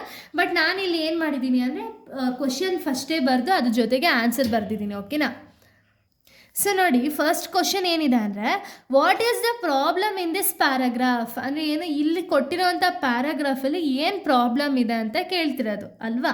ಸೊ ಅಂದರೆ ಏನು, ಇಲ್ಲಿ ಆಲ್ರೆಡಿ ಅವರೇ ಕೊಟ್ಟಿದ್ದಾರೆ. Sudden increase in plastic waste was observed in city market during the festive season. Most vendors use the single use plastic bags despite the government bans. ಅಂದರೆ ಏನು, ಈ ಇಶ್ಯೂನ ಸಾಲ್ವ್ ಮಾಡೋದಕ್ಕೆ ಸ್ಟೂಡೆಂಟ್ಸ್ ಹೋಗಿರೋದು ಅಲ್ವಾ. ಈ ಪ್ರಾಬ್ಲಮ್ನ ನೀವು ಇಲ್ಲಿ ಬರೀತೀರಾ ಅಷ್ಟೇ. ನೋಡಿ, ವಾಟ್ ಈಸ್ ದ ಪ್ರಾಬ್ಲಮ್, ಏನು ಪ್ರಾಬ್ಲಮ್ ಆಗ್ತಿರೋದು, ಫೆಸ್ಟಿವ್ ಸೀಸನಲ್ಲಿ ಪ್ಲಾಸ್ಟಿಕ್ ಜಾಸ್ತಿ ಯೂಸ್ ಆಗ್ತಿದೆ. ಸೊ ಅದನ್ನು ಗೌರ್ಮೆಂಟ್ ಬ್ಯಾನ್ ಮಾಡಿದ್ರು ಕೂಡ ಯೂಸ್ ಮಾಡ್ತಿದ್ದಾರೆ ಅನ್ನೋದೇ ನಮ್ಮ ಪ್ರಾಬ್ಲಮ್. ಅದನ್ನೇ ಆ್ಯಸ್ ಇಟ್ ಈಸ್ ಬರೆಯೋಣ. The problem is sudden increase in plastic waste in the city market. ಇಲ್ಲೇನಿದೆ ಅದನ್ನೇ ಬರೀತಿರೋದು ಅಷ್ಟೇ. ಓಕೆನಾ, during the festive season due to the continue use of single use plastic by despite the government bans. ಇಷ್ಟೇ. ಇಲ್ಲೇನು ಕೊಟ್ಟಿದ್ದಾರೋ ಅದೇ answer ಬರೀತೀರಾ. ಓಕೆನಾ, ಇನ್ನು ಸೆಕೆಂಡ್ ಕ್ವಶನ್ ನಾವು ನೋಡೋದಾದ್ರೆ ನೋಡಿ, ಇಲ್ಲಿ ಸೆಕೆಂಡ್ ಕ್ವಶನ್ ನಮ್ಗೆ ಏನು ಕೊಟ್ಟಿದ್ದಾರೆ ಅಂದರೆ, what could be the objective of this study. ಈ ಸ್ಟಡಿಯ ಮೇನ್ ಆಬ್ಜೆಕ್ಟಿವ್ ಏನು ಅಥವಾ ಯಾಕೆ ಸ್ಟಡಿ ಮಾಡ್ತಿದ್ದೀವಿ ಅಂತ ಇಲ್ಲಿ ಕೇಳ್ತಿರೋದು. ಓಕೆನಾ, ಅಂದರೆ ಏನು, ನಮ್ಗೆ ಆಲ್ರೆಡಿ ಆ ಪ್ಯಾರಾಗ್ರಾಫಲ್ಲೇ ಕೊಟ್ಟಿದ್ರು. ಏನು ಅಂದರೆ, ಗೌರ್ಮೆಂಟ್ ಅವರು ಬ್ಯಾನ್ ಮಾಡಿದ್ರು ಕೂಡ ಪ್ಲಾಸ್ಟಿಕ್ ಬ್ಯಾಗ್ಸ್ನ ಯೂಸ್ ಮಾಡಬೇಡಿ ಅಂತ ಮಾಡಿದ್ರು ಕೂಡ ಈ ವೆಂಡರ್ಸ್ಗಳು ಯೂಸ್ ಮಾಡ್ತಿದ್ದಾರೆ. ಓಕೆನಾ, ಅದ್ರ ಬಗ್ಗೆ ತಿಳ್ಕೊಳ್ಳೋದಕ್ಕಲ್ವ ನಾವು ಆಬ್ಜೆಕ್ಟಿವ್ ಆಫ್ ದಿ ಸ್ಟಡಿ. ಅಂದರೆ ಅದ್ರ ಬಗ್ಗೆ ತಿಳ್ಕೊಳ್ಳೋದಕ್ಕೆ ಸ್ಟೂಡೆಂಟ್ ಅವರು ಸರ್ವೆಗೆ ಹೋಗಿರೋದವಲ್ಲ, ಅದನ್ನೇ ಬರೀರಿ. ಓಕೆನಾ, the objective of the study is to find out why vendors continue use the single use plastic bag despites the government restriction and identified to reduce the plastic waste ಅಂತ ಎಲ್ಲ ಹೇಳಿರೋದು. ಓಕೆನಾ, ಅಂದರೆ ಏನೋ ನಾನು ಆಲ್ರೆಡಿ ಹೇಳಿರೋದು. ಓಕೆನಾ, what methods could students use to collect data. ಇದು ಥರ್ಡ್ ಕ್ವಶನ್. ಓಕೆನಾ, ಇವಾಗ ಆಲ್ರೆಡಿ ನಮ್ಮ ಪ್ರಾಬ್ಲಮ್ ಏನು ಅಂತ ಹೇಳಿ ಗೊತ್ತಾಗಿದೆ, ಏನು ಆಬ್ಜೆಕ್ಟಿವ್ ಅಂತ ಹೇಳಿ ಗೊತ್ತಾಗಿದೆ. ಸೊ ಇವಾಗ ನಾವು ಈ ಡೇಟಾಸ್ನ ಕಲೆಕ್ಟ್ ಮಾಡಬೇಕು ಅಂದರೆ ಯಾವ ಫಾರ್ಮಲ್ಲಿ ಡೇಟಾಸ್ನ ಕಲೆಕ್ಟ್ ಮಾಡಬೇಕು ಅನ್ನೋದು ಇಲ್ಲಿ ಕ್ವಶನ್ ಇರೋದು. ಓಕೆನಾ, ಯೂಶ್ವಲಿ ಯಾವ ರೀತಿ ಇವಾಗ ನಾವು ವೆಂಡರ್ಸ್ ಶಾಪ್ಸ್ಗೆ ಹೋಗಿ ಕೊಡಿ ನಿಮ್ಮ ಇನ್ಫಾರ್ಮೇಷನ್ ಅಂದರೆ ಯಾರಾದರೂ ಕೊಡ್ತಾರಾ? ಇಲ್ಲ. ನಾವು ಅದಕ್ಕೆ ನಾವೇನು ಪ್ರಿಪೇರ್ ಮಾಡ್ತೀವಿ, ಸರ್ವೇಸು ಅಥವಾ ಕ್ವಶನರಿ, ಇಂಟರ್ವ್ಯೂಸು, ಅಬ್ಸರ್ವೇಷನು, ಇದರಿಂದ ನಾವೇನು ಮಾಡ್ತೀವಿ, ಇನ್ಫಾರ್ಮೇಷನ್ ಅನ್ನೋದನ್ನ ಕಲೆಕ್ಟ್ ಮಾಡ್ಕೊಳ್ತೀವಲ್ವಾ. ಇದೆಲ್ಲ ನಿಮ್ಮ ಓನ್ ಆನ್ಸರ್ಸ್. ಓಕೆನಾ, ಇದೆಲ್ಲ ರಿಸರ್ಚ್ ಮೆಥಡಾಲಜಿಯಲ್ಲಿ ಇರುವಂಥ ಒಂದು ಆನ್ಸರ್ಸು. ಸೊ ಅದನ್ನೇ ನೀವು ಇಲ್ಲಿ ಬರೀತೀರ ಅಷ್ಟೇ. ಓಕೆನಾ, ಸೊ ನೋಡಿ, what recommendation could they make after the study. ಅಂದರೆ ಏನು, ಒಂದು ಸ್ಟಡಿ ಆದಮೇಲೆ ಅಥವಾ ನೀವು ಒಂದು ಸರ್ವೆ ಮಾಡಿದ ಮೇಲೆ ಏನೇನೆಲ್ಲ ರೆಕಮೆಂಡೇಶನ್ ಕೊಡ್ಬೋದು ಅನ್ನೋದನ್ನ ಹೇಳ್ತಿರೋದು. ಓಕೆ, ಇದು ಕೂಡ ನಿಮ್ಮ ಓನಾಗೆ ನೀವು ಬರೀತೀರಾ. Promoting reusable cloth and paper bags. ಅಂದರೆ ಏನು, ಆಲ್ರೆಡಿ ಪ್ಲಾಸ್ಟಿಕ್ ಬ್ಯಾಗ್ಸ್ನ ಕಂಟ್ರೋಲ್ ಮಾಡಲಿ ಅಂತ ಹೇಳಿ ಬ್ಯಾನ್ ಮಾಡಿದ್ದಾರೆ. ಬಟ್ ಆದರೆ ಯೂಸ್ ಮಾಡ್ತಿರೋ ರೀಸನಿಂದ ನಾವು ಕ್ಲಾತ್ ಬ್ಯಾಗು ಅಥವಾ ಪೇಪರ್ ಬ್ಯಾಗ್ನ ಯೂಸ್ ಮಾಡಿದ್ರೆ ಎಕೋ ಫ್ರೆಂಡ್ಲಿ ಇರುತ್ತೆ ಆ್ಯಂಡ್ ರೀಯೂಸಬಲ್ ಕೂಡ ಇರುತ್ತೆ ಅಲ್ವಾ. Next creating awareness among the customers and vendors, ಅಂದರೆ ಏನು ಅವೇರ್ನೆಸ್ನ ಕ್ರಿಯೇಟ್ ಮಾಡಬೇಕು. ಈ ರೀತಿ ವೇಸ್ಟ್ ಯೂಸ್ ಮಾಡಿದಾಗ ನಮ್ಗೆ ಈ ರೀತಿ ಪ್ರಾಬ್ಲಮ್ಸ್ ಆಗುತ್ತೆ ಅಂತ ಹೇಳಿದಾಗ ಅವ್ರಿಗೂ ಕೂಡ ಅರ್ಥ ಆಗುತ್ತೆ. Use eco friendly bags, eco friendly ಬ್ಯಾಗ್ನ ಯೂಸ್ ಮಾಡೋದಾಗಿರ್ಬೋದು, ಅಥವಾ ಇಂಪೋಸಿಂಗ್ ಪೆನಾಲ್ಟಿ ಫಾರ್ ವಯೋಲೇಷನ್ಸ್, ಅಂದರೆ ಏನು ಪ್ಲಾಸ್ಟಿಕ್ಸ್ನ ಅಲ್ಲಿ ಇಲ್ಲಿ ಎಸ್ದಾಗ ಅವನು ಇಂಪೋಸ್ ಮಾಡಿದ್ರೆ ಪೆನಾಲ್ಟೀಸ್, ಎಲ್ಲರೂ ಕೂಡ ಹೆದರುಕೊಳ್ತಾರೆ ಸ್ವಲ್ಪ ಯೂಸ್ ಮಾಡೋದಕ್ಕೆ ಅಥವಾ ಎಸೆಯೋದಕ್ಕೆ ಅಲ್ವಾ. Next mention some challenges of the student team might face while conducting the study. ಅಂದರೆ ಏನು ಇಲ್ಲಿ 5th ಕ್ವಶನ್ ಏನು ಕೊಟ್ಟಿರೋದು ಅಂದರೆ, ಈಗ ರಿಸರ್ಚ್ ಮಾಡೋದಕ್ಕೆ ಹೋಗಿರುವಂಥ ಸ್ಟೂಡೆಂಟ್ಸ್ಗಳು ಏನೇನೆಲ್ಲ ಹಿಂಸೆ ಅಥವಾ ಪ್ರಾಬ್ಲಮ್ಸ್ನ ಫೇಸ್ ಮಾಡ್ತಿದ್ದಾರೆ ಅಂತ ಇಲ್ಲಿ ಹೇಳಿರೋದು. ಓಕೆನಾ, ಅಂದರೆ ನಿಮ್ಮ ಓನಾಗಿ ನೀವು ಬರಿಬೋದು. ಓಕೆನಾ, ಸೊ ನೋಡಿ ಏನೆಲ್ಲ ಹಿಂಸೆ ಇರುತ್ತೆ ಯೂಶಲಿ ಸ್ಟೂಡೆಂಟ್ಸ್ಗಳಿಗೆ. Lack of corporation from vendors, ಅಂದರೆ ಏನು ಅಲ್ಲಿದ್ದಂತಹ ಒಂದು ವೆಂಡರ್ಸ್ ಅಥವಾ ಶಾಪ್ ಕೀಪರ್ಸು ಇನ್ಫಾರ್ಮೇಷನ್ನ ಪ್ರಾಪರಾಗಿ ಕೊಡ್ತಿರಲ್ಲ ಅಥವಾ ಕಾಪ್ರೇಷನ್ ಅನ್ನೋದನ್ನ ಕೊಡ್ತಿರಲ್ಲ. ಲ್ಯಾಕ್ ಆಫ್ ಡೇಟಾ, ಅಂದರೆ ಏನು ಇವಾಗ ಡೇಟಾ ಇಲ್ಲಿ ಕಲೆಕ್ಟ್ ಮಾಡೋಕ್ಕೆ ಹೋಗಿರ್ತೀವಿ ಅಂದರೆ ಅಲ್ಲಿ ಪ್ರಾಪರಾಗಿ ಇನ್ಫಾರ್ಮೇಷನ್ ಕೊಟ್ಟಿಲ್ಲ ಅಂದರೆ ನಮಗೆ ಬೇಕಾಗಿರೋವಂಥ ಡೇಟಾಗಳು ಸಿಗಲ್ಲ. ಟೈಮ್ ಕಾನ್ಸ್ಟೆಂಟ್, ಅಂದರೆ 1 ಮಂತಲ್ಲಿ ಒಂದು ಪ್ರಾಜೆಕ್ಟ್ನ ಮುಗಿಸಿ ಅಂದರೆ 1 ಮಂತಲ್ಲಿ ಪ್ರಾಜೆಕ್ಟ್ನ ಮುಗ್ಸೋಕ್ಕಾಗುತ್ತಾ? ಇಲ್ಲ. ಸೊ ಆ ಪೀರಿಯಡಲ್ಲಿ ನಾವು ಮುಗಿಸ್ತೀವಿ ಅಂದರೆ ಪ್ರಾಪರಾಗಿ ಇನ್ಫಾರ್ಮೇಷನ್ನ ಕಲೆಕ್ಟ್ ಮಾಡೋದಕ್ಕಾಗಲ್ಲ. ಇನ್ಕಂಪ್ಲೀಟ್ ರೆಸ್ಪಾನ್ಸಸ್, ಅಂದರೆ ಏನು ಪ್ರಾಪರಾಗಿ ರೆಸ್ಪಾನ್ಸಸ್ ಅನ್ನೋದನ್ನ ಮಾಡಲ್ಲ. ಓಕೆನಾ, ಸೊ ಇದೆಲ್ಲ ರಿಲೇಟೆಡ್ ಟು ಸೆಕೆಂಡ್ ಒನ್. ಓಕೆನಾ, ಟೆಕ್ನಿಕಲ್ ರಿಪೋರ್ಟ್ ರೈಟಿಂಗಲ್ಲಿ ನಮಗೆ ಕೊಟ್ಟಿರೋಂಥ ಫಸ್ಟ್ ಕೇಸು. ಇದನ್ನು ಈ ರೀತಿ ಫೈಂಡ್ ಔಟ್ ಮಾಡ್ತೀರಾ. ಓಕೆನಾ, ಸೊ ನೋಡಿ ಇಷ್ಟೇ. ಈ ರೀತಿ ನಿಮಗೆ ಒಂದು ಕ್ವಶನ್ನ ಕೊಡ್ತಾರೆ. ಕ್ವಶನಲ್ಲಿ ಅದರಲ್ಲಿ 5 ಕ್ವಶನ್ಸ್ನ ಕೊಡ್ತಾರೆ. 5 ಕ್ವಶನ್ಗೂ ನೀವು ಆನ್ಸರ್ ಅನ್ನೋದನ್ನ ಫ್ರೇಮ್ ಮಾಡಬೇಕು. ಓಕೆನಾ, ಆ್ಯಸ್ ನಿಮಗೆ ರಿಸರ್ಚ್ ಮೆಥಡಾಲಜಿ ಏನು ಸಬ್ಜೆಕ್ಟ್ ಇದೆಯಲ್ಲ ಅದ್ರ ರಿಲೇಟೆಡ್ ನೀವು ಮಾಡ್ತಾ ಹೋಗ್ತೀರಾ. ಅಂದರೆ ಏನೋ ಡೇಟಾಸ್, ಯಾವ ರೀತಿ ಡೇಟಾಸ್ನ ಕಲೆಕ್ಟ್ ಮಾಡಿದ್ರಿ, ಯಾವ ರೀತಿ ಹಿಂಸೆಗಳಾಯಿತು ಅಥವಾ ಯಾವ ರೀತಿ ಪ್ರಾಬ್ಲಮ್ಸ್ನ ಫೇಸ್ ಮಾಡಿದ್ರಿ ಅನ್ನೋದೆಲ್ಲ ಕೂಡ ನಿಮಗೆ ರಿಸರ್ಚ್ ಮೆಥಡಾಲಜಿಯಲ್ಲಿ ಹೇಳಿದ್ದೀನಿ. ಓಕೆನಾ, ಅದನ್ನು ನೋಡ್ಕೊಂಡು ಬಂದರೆ ಸಾಕು, ಇದು ತುಂಬ ಈಸಿ ಆಗುತ್ತೆ. ಈ ಗ್ರಾಮರ್ ಪಾರ್ಟು ಆರಾಮಾಗಿ ನೀವು 10 ಮಾರ್ಕ್ಸ್ನ ಸ್ಕೋರ್ ಮಾಡ್ಬೋದು. ಓಕೆನಾ, ಇದು ಸೆಕೆಂಡ್ ಗ್ರಾಮರ್ ಪಾರ್ಟು. ಇನ್ನು ಥರ್ಡ್ ಒನ್ ನಾವು ನೋಡೋದಾದರೆ ಸಾಫ್ಟ್ ಸ್ಕಿಲ್ಸ್ ಅಂತ ಹೇಳಿ ಇದೆ. ಓಕೆನಾ, ಸಾಫ್ಟ್ ಸ್ಕಿಲ್ಸ್ ಬಗ್ಗೆ ಇವಾಗ ನೋಡ್ತಾ ಹೋಗೋಣ. ಸೊ ನೋಡಿ, ಇದು ಸಾಫ್ಟ್ ಸ್ಕಿಲ್ಸ್. ಓಕೆನಾ, ಸಾಫ್ಟ್ ಸ್ಕಿಲ್ಸಲ್ಲೂ ಕೂಡ ನೀವು ಆ್ಯಸ್ ಇಟ್ ಈಸ್ ಏನು ಟೆಕ್ನಿಕಲ್ ರಿಪೋರ್ಟ್ ರೈಟಿಂಗ್ ಬರ್ತಿದ್ರಲ್ಲ ಅದೇ ರೀತಿ ಇಲ್ಲೂ ಕೂಡ ನಿಮ್ಗೊಂದು ಕ್ವಶನ್ನ ಕೊಡ್ತಾರೆ. ಕ್ವಶನಲ್ಲಿ ನಿಮ್ಗೆ ಇಲ್ಲೇ ಹೇಳಿರ್ತಾರೆ ಏನೇನೆಲ್ಲ ಫೈಂಡ್ ಔಟ್ ಮಾಡಬೇಕು, ಏನೇನೆಲ್ಲ ಆನ್ಸರ್ಗೆ ನೀವು ಕ್ವಶನ್ಗೆ ಆನ್ಸರ್ ಬರಿಬೇಕು ಅಂತ ಹೇಳಿರ್ತಾರೆ. ಅದನ್ನು ನೀವು ಬರಿತಾ ಹೋಗ್ತೀರಾ ಅಷ್ಟೇ. ಓಕೆನಾ, ಅಂದರೆ ಏನು ಯೂಶ್ವಲಿ ಇದನ್ನು ನೀವು ಏನು ನೀವು ಗ್ರಾಮರ್ ಪಾರ್ಟ್ಸಲ್ಲಿ ಏನು ಆಲ್ರೆಡಿ ಕ್ವಶನ್ ಕೊಟ್ಟಿರ್ತಾರೆ ಅದರಲ್ಲಿರೋ ಆನ್ಸರ್ನೇ ತೆಗೆದು ಬರೀತೀರಲ್ಲ ಅದೇ ರೀತಿ ಅಷ್ಟೇ. ಓಕೆನಾ, ಸೊ ನೋಡಿ ಇಲ್ಲಿ ನಾನು ಕ್ವಶನ್ನ ಹೇಳ್ತೀನಿ. ಇದು 10 ಮಾರ್ಕ್ಸ್ಗೆ ತುಂಬ ಈಸಿ. ನಿಮಗೆ ಗ್ರಾಮರ್ ಪಾರ್ಟ್ ಕಷ್ಟ ಆಗೋದು ಅಂದರೆ ಫಸ್ಟ್ ಒನ್ ಏನಿತ್ತಲ್ಲ ಪ್ರೂಫ್ ರೀಡಿಂಗ್ ಮತ್ತು ಎಡಿಟಿಂಗು, ಅದರಲ್ಲಿ ಸ್ವಲ್ಪ ಚಾನ್ಸಸ್ ಇರುತ್ತೆ. ಓಕೆನಾ, ಯಾಕೆ ಅಂದರೆ ಸಡನ್ನಾಗಿ ಇದು ಗ್ರಾಮರಿಟಿಕಲ್ ಮಿಸ್ಟೇಕಾ ಇಲ್ವಾ ಅಂತ ಹೇಳಿ ನಮಗೆ ಗೊತ್ತಾಗಲ್ಲ. ಬಟ್ ಈ 2 ಏನಿದೆಯಲ್ಲ ಈ 2ರಲ್ಲಿ ನೀವು 20 ಮಾರ್ಕ್ಸ್ನ ಆರಾಮ್ಸೆ ಸ್ಕೋರ್ ಮಾಡ್ಬೋದು. ಓಕೆನಾ, ನಿಮಗೆ ಗೊತ್ತಿರೋದನ್ನೇ ಬರಿತಾ ಹೋಗ್ತೀರಾ ಅಷ್ಟೇ, ಇಲ್ಲಿ ಏನು ಎಕ್ಸ್ಟ್ರಾ ಬರೆಯಲ್ಲ. ಓಕೆನಾ, ಸೊ ನೋಡಿ Ravi works in a fast placed IT company where the project deadlines are always tight. He often works late night into the night and feels that he has no time left for family and rest. As a result, he experiences the frequent headache and reduce the concentration at work. ಅಂದರೆ ಏನು, ರವಿ ಅನ್ನೋ ವ್ಯಕ್ತಿ ಏನು ಮಾಡ್ತಿದ್ದಾನೆ ಅಂದರೆ ಒಂದು fast placed IT ಕಂಪ್ನಿಲಿ work ಮಾಡ್ತಿದ್ದಾನೆ. ಓಕೆನಾ, ಈಗ IT ಕಂಪ್ನಿ ಅಂದರೆ ನಿಮಗೆ ಗೊತ್ತಿರುತ್ತೆ ಒಂದು ಪ್ರಾಜೆಕ್ಟ್ ಡೆಡ್ಲೈನ್ಸ್ ಅನ್ನೋದಿರುತ್ತೆ. ಓಕೆನಾ, ಇವನೇನು ಮಾಡ್ತಿದ್ದ ಅಂದರೆ ರವಿ ಅನ್ನೋ ವ್ಯಕ್ತಿ ಏನು ಮಾಡ್ತಿದ್ದ ಅಂದರೆ ಆ ಡೆಡ್ಲೈನ್ಸ್ನ ಕಂಪ್ಲೀಟ್ ಮಾಡೋದಕ್ಕೆ ಡೇ ನೈಟು ಕಂಪ್ಲೀಟಾಗಿ ವರ್ಕ್ ಅನ್ನೋದನ್ನ ಮಾಡ್ತಿದ್ದ. ಇದರಿಂದ ಏನಾಗ್ತಿತ್ತು ಅಂದರೆ ಅವನ ಫ್ಯಾಮಿಲಿಗಾಗಿರ್ಬೋದು ಫ್ರೆಂಡ್ಸ್ಗಾಗಿರ್ಬೋದು ಟೈಮ್ ಕೊಡೋಕ್ಕೆ ಆಗ್ತಿಲ್ಲ. ಅದರ ಜೊತೆಗೆ ಅವನು ಫ್ರೀಕ್ವೆಂಟಾಗಿ ಇವಾಗ ಲ್ಯಾಪ್ಟಾಪ್ ಮುಂದೆನೇ ಕುತ್ಕೊಂಡ ಅಂದರೆ ಜಾಸ್ತಿ ಕಣ್ಣು ನೋವು ಬರೋದು, ಹೆಡ್ಏಕ್ಸ್ ಬರೋದು ಇದೆಲ್ಲ ಚಾನ್ಸಸ್ ಇರುತ್ತಲ್ಲ, ಅದಕ್ಕೆ ಇವನಿಗೆ ಜಾಸ್ತಿ ಹೆಡ್ಏಕ್ಸ್ ಬಂತು ಮತ್ತು ಕಾನ್ಸಂಟ್ರೇಷನ್ ಅನ್ನೋದು ರೆಡ್ಯೂಸ್ ಆಗ್ತಾ ಹೋಯಿತು. ಓಕೆನಾ, ಇದು ನಮಗೆ ಇನ್ಫಾರ್ಮೇಷನ್ ಕೊಟ್ಟಿರೋದು. ಸೊ ಇದರಲ್ಲಿ ನಾವೇನು ಫೈಂಡ್ ಔಟ್ ಮಾಡಬೇಕು ಅಂದರೆ based on the case identify the cause of Ravi stress and explain how effective time management and work life balance strategies could help him to reduce the stress ಅಂತ ಹೇಳಿದ್ದಾರೆ. ಅಂದರೆ ಏನು, ಈ ಒಂದು ಕೇಸ್ ಬೇಸಿಸ್ ಮೇಲೆ ರವಿ ಯಾವ ರೀತಿ ಸ್ಟ್ರೆಸ್ನ ಫೀಲ್ ಮಾಡ್ತಿದ್ದಾನೆ ಅನ್ನೋದನ್ನ ನೀವು ಬರೀಬೇಕು. ಓಕೆನಾ, ಯಾವ ರೀತಿ ಟೈಮ್ ಅಥವಾ ಯಾವ ರೀತಿ ಕಾಸಸ್ ಆಫ್ ರವಿ ಸ್ಟ್ರೆಸ್ಸು ಇಲ್ಲ ನಿಮಗೆ ಕೊಟ್ಟಿದ್ದಾರೆ. ಓಕೆನಾ, ಪ್ರಾಜೆಕ್ಟ್ ಡೆಡ್ಲೈನ್ಸ್ ಇರುತ್ತೆ, ಸೊ ಇದರಿಂದ ಅವನೇನು ಮಾಡ್ತಿದ್ದ, ಲೇಟ್ ನೈಟಲ್ಲಿ ವರ್ಕ್ ಮಾಡ್ತಿದ್ದ. ಇದರಿಂದ ಜಾಸ್ತಿ ವರ್ಕ್ ಅನ್ನೋದಿತ್ತು. ಸೊ ಇದರಿಂದ ಅವ್ನು ಪ್ರಾಪರಾಗಿ ನಿದ್ದೆ ಮಾಡೋಕ್ಕಾಗ್ತಿಲ್ಲ, ಫ್ಯಾಮಿಲಿ ಮತ್ತು ಫ್ರೆಂಡ್ಸ್ಗೆ ಟೈಮ್ ಕೊಡೋಕ್ಕಾಗ್ತಿಲ್ಲ. ಇದನ್ನು ಆ್ಯಸ್ ಇಟ್ ಈಸ್ ಬರೀತೀರಾ, ಓಕೆನಾ. ಇದಾದಮೇಲೆ ಏನು ಕೊಟ್ಟಿದ್ದಾರೆ, ಎಫೆಕ್ಟಿವ್ ಟೈಮ್ ಮ್ಯಾನೇಜ್ಮೆಂಟ್ ಮತ್ತು ವರ್ಕ್ ಲೈಫ್ ಬ್ಯಾಲೆನ್ಸ್. ಅಂದರೆ ಇದನ್ನೆಲ್ಲ ಪ್ರಾಪರಾಗಿ ಬ್ಯಾಲೆನ್ಸ್ ಮಾಡೋದಕ್ಕೆ ಯಾವ ರೀತಿ ಮೆಷರ್ಸ್ನ ಅವ್ನು ತೊಗೋಬೋದು, ಯಾವ ರೀತಿ ಟೈಮ್ ಮ್ಯಾನೇಜ್ಮೆಂಟ್ ಅನ್ನೋದನ್ನ ಮಾಡ್ಬೋದು, ಯಾವ ರೀತಿ ಅವನ್ನ ಸ್ಟ್ರೆಸ್ ಅನ್ನೋದನ್ನ ರೆಡ್ಯೂಸ್ ಮಾಡೋದು, ಇದನ್ನೆಲ್ಲ ಬರಿತಾ ಹೋಗ್ತೀರಾ, ಓಕೆನಾ. ನೋಡಿ, causes of Ravi stress already ಅವರೇ ಕೊಟ್ಟಿದ್ದಾರೆ. ಏನೇನೆಲ್ಲ ಕಾಸು, ರವಿಗೆ ಇಷ್ಟು ಸ್ಟ್ರೆಸ್ ಆಗೋದಕ್ಕೆ ಏನು ಕಾಸಸ್ಸು ಅಂದರೆ, ಒಂದು ಪ್ರಾಜೆಕ್ಟ್ ಡೆಡ್ಲೈನ್ಸ್, ಓಕೆನಾ. ಪ್ರಾಜೆಕ್ಟ್ ಡೆಡ್ಲೈನ್ಸ್ ಅನ್ನೋದಿರುತ್ತೆ ಐ ಟಿ ಕಂಪ್ನಿಲಿ. ವರ್ಕಿಂಗ್ ಲೇಟ್ ಅಟ್ ನೈಟು ಅಂದರೆ ಏನು, ಕಂಪ್ಲೀಟಾಗಿ ಡೇ ನೈಟ್ ಎಲ್ಲ ವರ್ಕ್ ಮಾಡೋದ್ರಿಂದ ಲೇಟ್ ನೈಟ್ ಆಯಿತು ಅಂದರೆ ಅವಾಗ ಒಂದು ಹೆಡ್ಡೇಕ್ ಎಲ್ಲ ಚಾನ್ಸಸ್ ಇರುತ್ತೆ. ಎಕ್ಸೆಸಿವ್ ವರ್ಕ್ ಲೋಡ್ ಅಂದರೆ ಏನು, ಪ್ರಾಜೆಕ್ಟ್ ಡೆಡ್ಲೈನ್ಸ್ ಇರೋ ರೀಸನ್ದಿಂದ ವರ್ಕ್ ಲೋಡ್ ಅನ್ನೋದು ಜಾಸ್ತಿ ಇರುತ್ತೆ, ಓಕೆನಾ. Lack of rest or sleep ಮತ್ತು ರೆಸ್ಟು ಪ್ರಾಪರಾಗಿಲ್ಲ ಅಂದರೆ ಅವನಿಗೆ ಸ್ಟ್ರೆಸ್ ಅನ್ನೋದು ಬರುತ್ತೆ.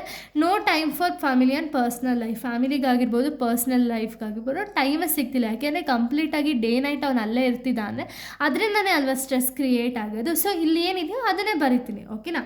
ಇದಾದಮೇಲೆ ಎಫೆಕ್ಟಿವ್ ಟೈಮ್ ಮ್ಯಾನೇಜ್ಮೆಂಟ್ ಸ್ಟ್ರಾಟಜೀಸ್ನ ಹೇಳಿದರೆ, ಯಾವ ರೀತಿ ಟೈಮ್ ಮ್ಯಾನೇಜ್ ಮಾಡಿದ್ರೆ ಅವನ ಸ್ಟ್ರೆಸ್ನ ನಾವು ರೆಡ್ಯೂಸ್ ಮಾಡ್ಬೋದು ಅನ್ನೋದು, ಓಕೆನಾ. ಸೊ ನೋಡಿ, ಯಾವ ರೀತಿ ರೆಡ್ಯೂಸ್ ಅಥವಾ ಟೈಮ್ ಮ್ಯಾನೇಜ್ಮೆಂಟ್ ಸ್ಟ್ರಾಟಜೀಸ್ ಯಾವುದ್ಯಾವುದು ಅಂದರೆ ನಮ್ಮ ಓನಾಗಿ ನಾವು ಬರಿತೀವಿ ಅಷ್ಟೇ, ಓಕೆನಾ. Complete important and urgent task first. ಅಂದರೆ ಏನು, ಇವಾಗ ತುಂಬ ಕಷ್ಟ ಇದೆ ಅನ್ನೋ ಜಾಬ್ಸ್ನೆಲ್ಲ, ಅಂದರೆ ತುಂಬ ಕಷ್ಟದ ಪ್ರಾಜೆಕ್ಟ್ ತೊಗೊಂಡಿದ್ದಾರೆ ಅಂದ್ಕೊಳ್ಳಿ. ಆ ಪ್ರಾಜೆಕ್ಟಲ್ಲಿ ನಮಗೆ ಯಾವ ರೀತಿ ಅನಿಸುತ್ತೆ, ವೆದರ್ ನಾನು ಫಸ್ಟು ಕಷ್ಟ ಇರೋದು ಮಾಡಬೇಕಾ ಅಥವಾ ಫಸ್ಟ್ ಈಸಿ ಇರೋದು ಮಾಡಬೇಕಾ, ಅಥವಾ ಇದರಲ್ಲಿ ಯಾವುದು ಕಂಪ್ಲೀಟಾಗಿ ಫಸ್ಟ್ ಅರ್ಜೆಂಟ್ ಟಾಸ್ಕ್ ಏನಿದೆಯಲ್ಲ ಫಸ್ಟ್ ಅದನ್ನು ಫಿನಿಷ್ ಮಾಡಿಬಿಡ್ಬೇಕಂತ, ಓಕೆನಾ. Next, break the large into a small project ಅಥವಾ ಸ್ಮಾಲ್ ಟಾಸ್ಕ್. ಅಂದರೆ ಏನು, ಇವಾಗ ದೊಡ್ಡ ಪ್ರಾಜೆಕ್ಟ್ನ ಸ್ಮಾಲ್ ಟಾಸ್ಕಾಗಿ ಕನ್ವರ್ಟ್ ಮಾಡಿದ್ರೆ ಅವಾಗ ನಮಗೆ ಬೇಗ ಪ್ರಾಜೆಕ್ಟ್ ಅನ್ನೋದು ಕಂಪ್ಲೀಟ್ ಆಗುತ್ತೆ, ಬೇಗನೆ ನಾವು ಒಂದು ಡೆಡ್ಲೈನ್ಸ್ಗಿಂತ ಮುಂಚೆನೇ ಸಬ್ಮಿಷನ್ ಅನ್ನೋದು ಕೂಡ ಮಾಡ್ಬೋದು, ಓಕೆನಾ.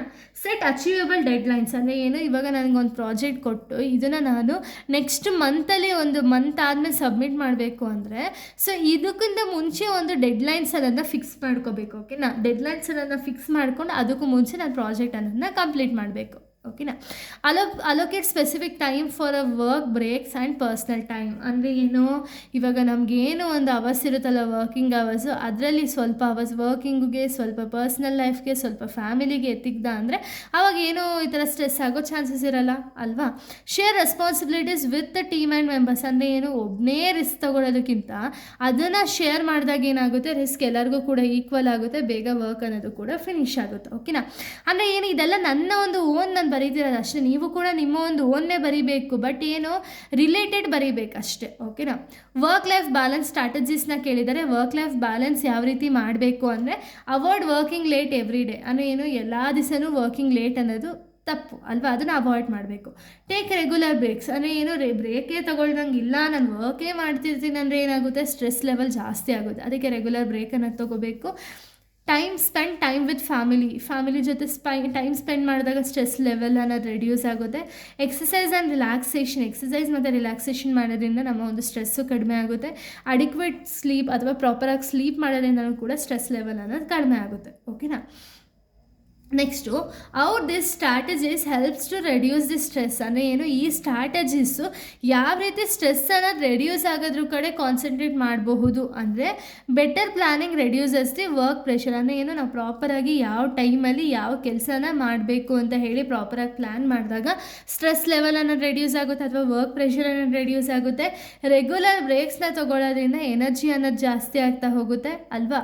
ಪ್ರಾಪರಾಗಿ ಸ್ಲೀಪ್ ಮಾಡೋದ್ರಿಂದ ಏನಾಗುತ್ತೆ, ಹೆಡ್ಡೇಕ್ಸ್ ಅನ್ನೋದು ರೆಡ್ಯೂಸ್ ಆಗುತ್ತೆ. ಇಲ್ಲಿ ಆಲ್ರೆಡಿ ಅವ್ನಿಗೆ ಹೇಳಿದ್ದಾರೆ ಹೆಡ್ಡೇಕ್ ಜಾಸ್ತಿ ಅಂತ ಹೇಳಿ, ಅದು ರೆಡ್ಯೂಸ್ ಆಗುತ್ತೆ.